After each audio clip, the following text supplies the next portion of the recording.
If you had walked into North Shore Insurance on a Monday morning, you wouldn't have noticed me. That was the point. My cubicle sat halfway down the third floor, wedged between the buzzing copy machine and the break room door that never fully closed. The walls were beige. The carpet was the color of stale coffee, and the air smelled faintly of toner and reheated noodles from the microwave. I blended in so perfectly that people often walked past me without so much as a glance, as though I were part of the furniture. My name is Amelia Carter. However, at work, I was simply known as Amelia from accounting, the quiet one, the woman who wore the same 3 blazers in constant rotation, one navy, one gray, one black. My coworkers probably assumed I didn't make enough money to expand my wardrobe, or that I was simply boring, the kind of woman who believed in practicality above all else. They didn't know that my closet at home contained rows of designer clothes still wrapped in tissue, never worn outside the Carter penthouse. They didn't know that the shoes on my feet cost more than some of their monthly rents. And that was exactly how I wanted it. To them, I was ordinary. I brought lunch from home in glass containers, typically leftovers from the previous night. Sometimes I would eat at my desk, scrolling through spreadsheets, pretending that the bland pasta I reheated was all I could afford. On Fridays, when the others went out for drinks at a noisy bar across the street, I politely declined, saying I was saving for rent or too tired to splurge. No one ever questioned it. They saw what I wanted them to see: a modest, forgettable woman making just enough to get by. But when the clock struck 5 and I slipped out into the cold Chicago evening, I stepped into another life. The Carter name carried weight in the city, though no one at North Shore knew it. My father, Richard Carter, had built Carter Global Properties from the ground up, transforming a modest rental business into a sprawling empire that stretched across America and Europe. He owned high-rises in Manhattan, luxury estates in the Hamptons, villas along the coast of Spain, and entire blocks of commercial property in London. His name appeared in the Wall Street Journal often enough that people whispered about him at cocktail parties. Our home, if you could even call it a home, was a penthouse perched above Lakeshore Drive. Floor-to-ceiling windows overlooked Lakes Michigan, its waters glittering like molten silver under the moonlight. The marble floors were polished daily by a cleaning staff, and the kitchen was run by a chef who had once worked in Paris. Guests who visited always gasped at the private terrace, where you could see the entire Chicago skyline stretching in every direction. The property was valued at $8.4 million, though my father dismissed numbers as though they were mere trivia.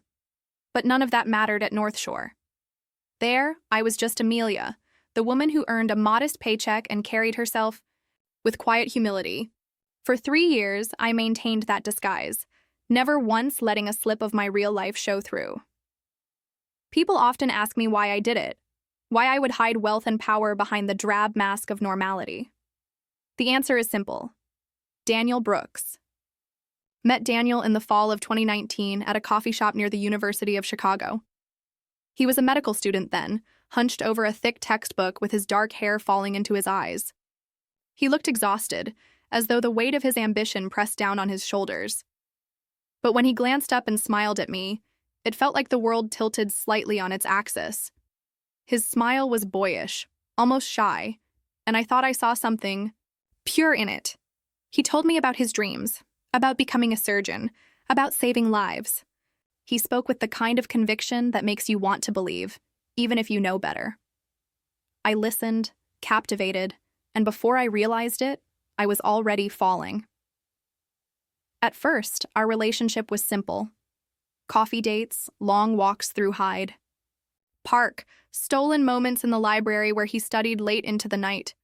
He told me he loved how grounded I was, how I didn't flaunt wealth like some of the other women he knew from wealthy families.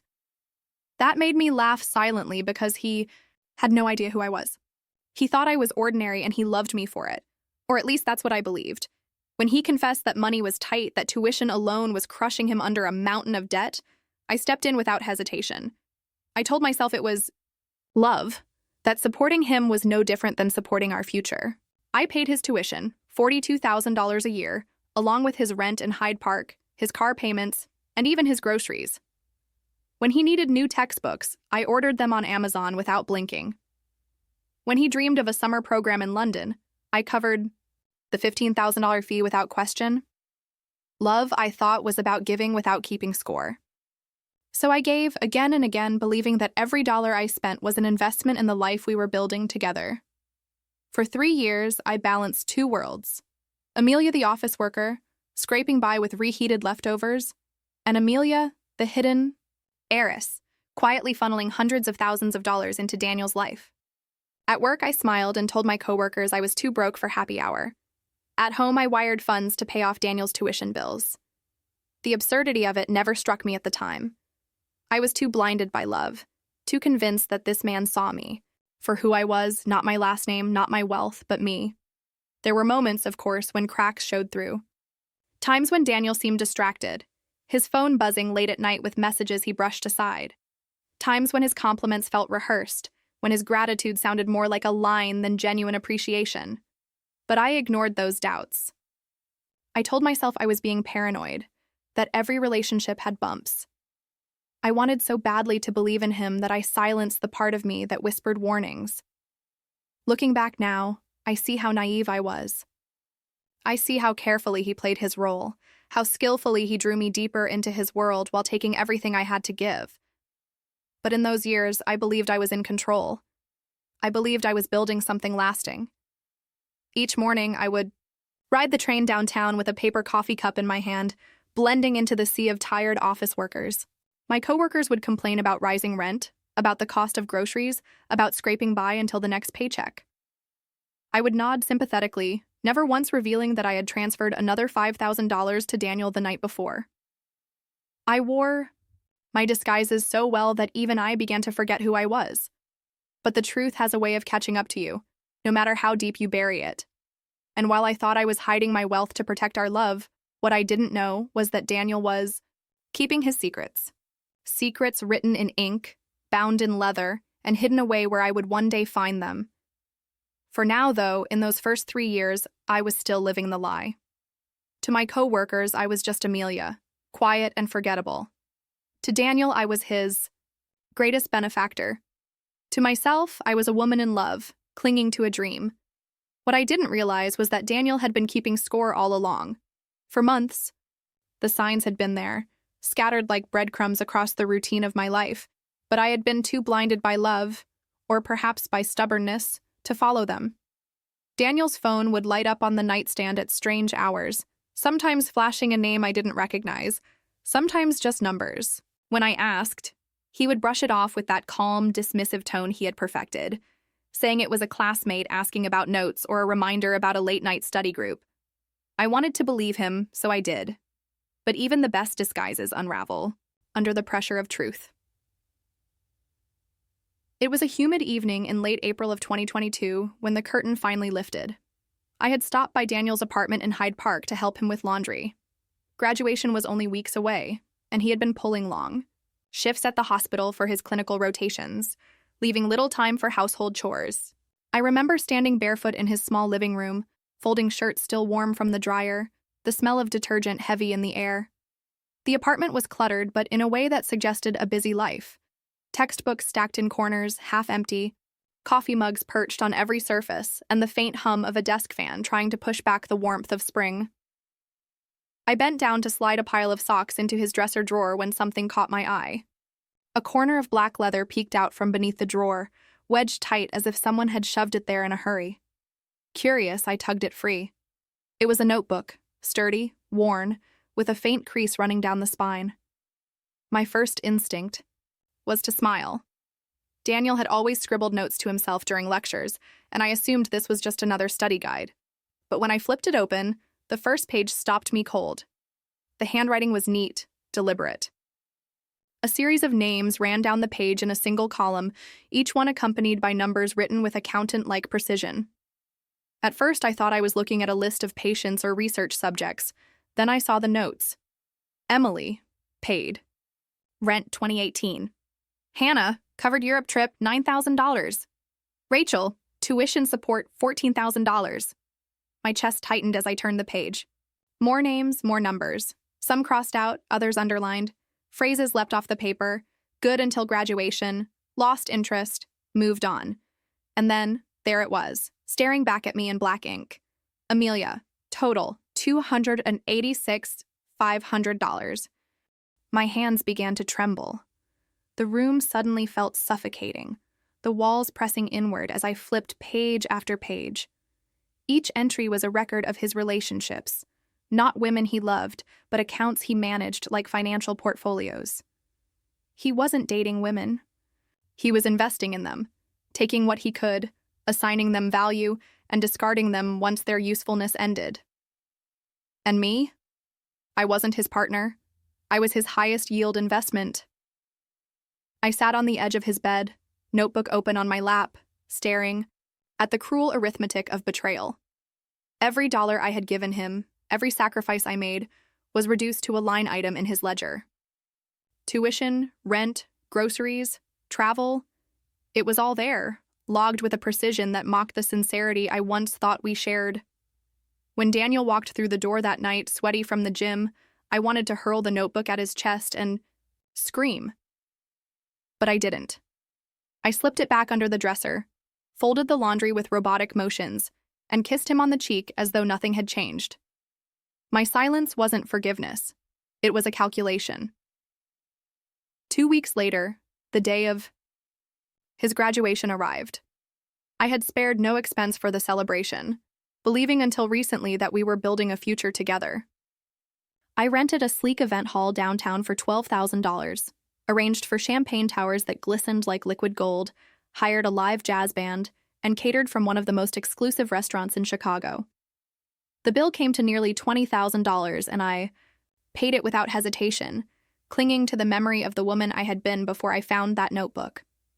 As I stood in the crowd, watching Daniel stride across the stage in his cap and gown, pride and rage warred inside me. His family sat in the row ahead, his parents beaming, his younger sister snapping photos on her phone. They glanced back at me occasionally, offering polite smiles, still convinced I was just the plain, modest girlfriend who happened to adore their brilliant son. The ceremony ended, and the celebration began. Guests filled the hall, glasses clinked, and laughter bubbled through the air. I wore a navy dress, simple but elegant, and smiled graciously as Daniel's professors congratulated him. For a moment, I almost convinced myself to forget, to pretend that the ledger was nothing more than a misunderstanding. Then it happened. I turned, scanning the room for Daniel, only to find him across the hall with his arm draped around another woman. She was tall, with glossy auburn hair and a laugh that carried over the music. Without hesitation, he leaned in and kissed her, right there, in front of everyone. My breath caught in my throat as the scene burned into my memory. The music seemed to fade, replaced by the roar of humiliation in my ears. Conversations hushed, eyes turned toward me, and for the first time in years, I felt invisible. Daniel didn't even look my way. I stood frozen, glass trembling in my hand, while whispers spread through the crowd. I could feel their pity like daggers, slicing through the fragile mask I had built around myself. His parents pretended not to notice, their smiles fixed like porcelain masks, but I caught the flicker of discomfort in their eyes. That night, as I rode the elevator up to the penthouse, the city lights glittering below me, I made a decision. The woman who had hidden her power, who had played small for the sake of love, was gone. Daniel Brooks had turned me into a shadow, but I would not remain one. I stood in front of the floor-to-ceiling windows, staring out over Lake Michigan, and vowed to take back everything he had stolen, not just the money, not just the years, but my pride, my voice, my identity. I would remind Daniel exactly who I was, because love might have blinded me, but betrayal had sharpened me into something far more dangerous. That night, I packed away the meek office worker persona like an old coat that no longer fit. The world would no longer know me as Amelia from accounting. They would know me as Amelia Carter, heir to Carter Global Properties, a woman with the means to build empires and the will to destroy anyone who underestimated her. And Daniel Brooks was about to learn what it meant to betray the wrong woman. The morning after Daniel's graduation party, I woke with a clarity I hadn't felt in years. The humiliation still burned like acid in my chest, but beneath it ran a cold determination. For too long, I had played small, letting Daniel dictate the terms of our relationship while I bankrolled his dreams. That ended the moment he kissed. Another woman in front of me, dismissing my existence like a shadow. The first step was simple. I cut him off. For 3 years, I had been the financial backbone of his life. His car, a silver BMW 3 Series that he liked to call his baby, had been financed through payments I made quietly each month. Without those deposits, the bank was quick to act. Within 3 weeks, a tow truck hauled it away from the street, outside his Hyde Park apartment, leaving him stranded with nothing but public transit. His apartment was next. The rent, nearly $2,400 a month, had always cleared on time because I made sure of it. When I stopped, the management company wasted no time issuing an eviction notice. By the end of the following month, Daniel was forced to move out, stuffing his designer clothes and medical textbooks into battered cardboard boxes. I imagined him dragging them down the sidewalk, pride evaporating with every step. And I didn't feel even a flicker of sympathy. But revenge wasn't just about repossessing cars or watching eviction notices pile up. Those were surface wounds. I wanted him to feel what I had felt. Powerless, betrayed, dismantled piece by piece. That was when I remembered the notebook, the ledger of women. I pulled it from where I had hidden it in my apartment, the black leather cover cool against my palms. I flipped through the pages, reading the names and numbers again. Emily, Hannah, Rachel. Some of them were familiar from his stories. Others were strangers. Each one had been reduced to a transaction, just like me. But unlike me, most of them hadn't discovered the truth. So I reached out. Through subtle messages and careful networking, I contacted the women listed in his book. Some I found on social media, others through alumni groups or mutual acquaintances. At first, many were skeptical. They didn't want to believe they'd been used, that Daniel had seen them as nothing more than lines on a balance sheet. But when I shared scans of the ledger, their shock turned into fury. Stories poured in. One woman who had paid his flight to Europe, another who had covered his bar exam prep course, another who had been left with credit card debt he never repaid. Were a collection of voices, each one silenced by his manipulation, now rising together. It wasn't enough to simply know the truth. The truth had to be weaponized. My father's law firm, Carter and Miles, was known for its discretion, but also for its precision. I brought the notebook and the testimonies to one of our senior attorneys, Margaret Shaw, a woman who had built her career dismantling fraudulent schemes. She reviewed the evidence with sharp eyes and a faint smile. "You have him," she said simply. Together we built a case, not for criminal charges, since Daniel had been careful never to sign contracts or leave paper trails, but for something, just as devastating: public exposure. We began by sending quiet but firm letters to the hospital where Daniel had just secured his residency. The letters included excerpts from the ledger, corroborated testimonies from multiple women, and a timeline of financial manipulation that painted him as a man of questionable ethics. Hospitals, especially prestigious ones, cared deeply about reputation. Within a week, his residency offer was revoked. The official statement cited ethical concerns, but I knew exactly what that meant. Daniel's dreams of becoming a doctor ended before they began, but I didn't stop there. 1 month later, the Chicago Tribune ran a front-page story. Doctor of Deception, the man who treated women like banks. The article detailed how Daniel Brooks, once celebrated as a promising graduate of the University of Chicago's medical school, had maintained relationships with multiple women simultaneously, using each as a source of financial support. The piece included anonymized testimonies, excerpts from his notes, and an analysis of how he had treated human connection as nothing more than a capital investment. The fallout was immediate and brutal. His former classmates whispered behind his back, professors distanced themselves, and his reputation in medical circles evaporated overnight. No hospital would touch him after that. The very career he had built on the backs of others crumbled before it ever had a chance to begin. And then there were his parents. From the moment I met them, Daniel's parents had treated me as though I were beneath their son. His mother, Claudia Brooks, was the type of woman who measured worth in appearances, always dressed in pearl necklaces and manicured nails, sipping Chardonnay while speaking down to me. His father, Robert Brooks, made little effort to hide his disdain. Once, at a family dinner in their Evanston home, he had leaned back in his leather chair, swirled his wine, and asked Daniel, "When are you going to find someone who can help? You climb instead of holding you down?" To them, I had been the plain office girl, the modest girlfriend with no pedigree. They never suspected that I was Amelia Carter, heiress to a billion-dollar empire. Now, the scandal consumed them. Their friends in Evanston no longer invited them to country club dinners. Their once pristine reputation was tarnished by association with their son. Claudia stopped showing her face at luncheons. Robert's business partners quietly withdrew deals. The Brooks family name, once whispered with admiration in their circle, became a punchline. And me? I had reclaimed everything I had lost: my money, my pride, and my voice. The last time I saw Daniel was by chance. I was leaving a meeting downtown, stepping into a sleek black car with tinted windows, when I spotted him across the street. His once polished appearance was gone. He wore an ill-fitting jacket, his hair unkempt, and he looked thinner, almost gaunt. He caught my eye, recognition flickering across his face, followed by shame. For a moment, our gazes locked.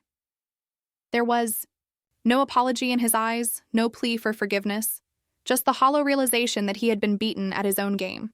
He turned away quickly, disappearing into the crowd, swallowed by the anonymity he had once forced on me. I leaned back into the leather seat of the car, the city skyline rising around me, and felt a wave of satisfaction unlike anything I had ever known. Daniel Brooks had treated me like an investment, a ledger entry, a means to an end. But in the end, I had rewritten the balance sheet. He was bankrupt, financially, professionally, socially. And I was just getting started. When the dust settled and Daniel's name was nothing more than a headline, I found myself standing at a crossroads. For years, my life had revolved around him, funding his ambitions, disguising my wealth, building a future that I now realized had never truly existed. Once he was gone, there was a strange quietness, like a room after the music had stopped. But instead of loneliness, I felt something far more powerful: freedom. It began with a conversation I had avoided for years. My father, Richard Carter, called me into his office at Carter Global Properties. His office overlooked the Chicago River, the glass walls reflecting a skyline that seemed to bow to his influence. I had spent much of my 20s trying to prove I didn't need that world, that I could carve out my own identity outside the Carter empire. But now, as I sat across from him, I realized the only person I had been hiding from was myself. "You've wasted enough time playing small, my father said, his tone sharp but not unkind. "It's time to decide if you're ready to take your place." For the first time, I didn't flinch. I didn't think of Daniel or of the co-workers who once believed I was just Amelia from accounting. I thought of the woman who had exposed a liar, dismantled his reputation, and refused to stay invisible. That woman was ready. So I said yes. Taking the reins of Carter Global Properties was like stepping into a storm and discovering I was built to command it. The boardroom, once an intimidating stage where I had only been a silent observer, became my arena. Men twice my age, seasoned in negotiations, learned quickly that I was not a figurehead to be humored. I dissected contracts with precision, restructured, failing assets, and spearheaded deals that brought in hundreds of millions. In New York, I closed on a $120 million development project in Manhattan, transforming a derelict block into a luxury residential tower. In London, I negotiated a commercial property acquisition that expanded our reach into Europe's financial heart. For every skeptical glance or dismissive remark I faced, I answered with results that spoke louder than my name ever could, and slowly, the whispers shifted. I was no longer Richard Carter's daughter. I was Amelia Carter, a force in my own right. The life I had once lived, the modest cubicle, the reheated leftovers, the 3 blazers on rotation, felt like a strange dream, a role I had played on a stage I had outgrown. Now my days were filled with board meetings, investor, luncheons, and late-night calls across time zones. My evenings were spent in penthouses and conference rooms, not in cramped apartments with laundry piled in the corner. Yet with every step upward, I carried the memory of what I had endured. The ledger Daniel kept, the humiliation at his graduation, the way I once silenced myself for the sake of love. All of it became fuel. I didn't just rise for myself. I rose for every woman whose name had been scrawled in that notebook. For every voice Daniel had tried to reduce it to a dollar sign. We were more than investments. We were stories, power, and futures he had underestimated.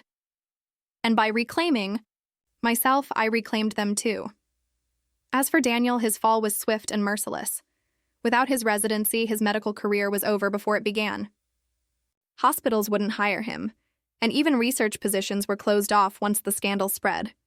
His parents, once so proud of their perfect son, distanced themselves as their social circle shrank. Last I heard, he was working as a bartender in a dive bar on the south side of Chicago, pouring drinks for people who didn't recognize his name.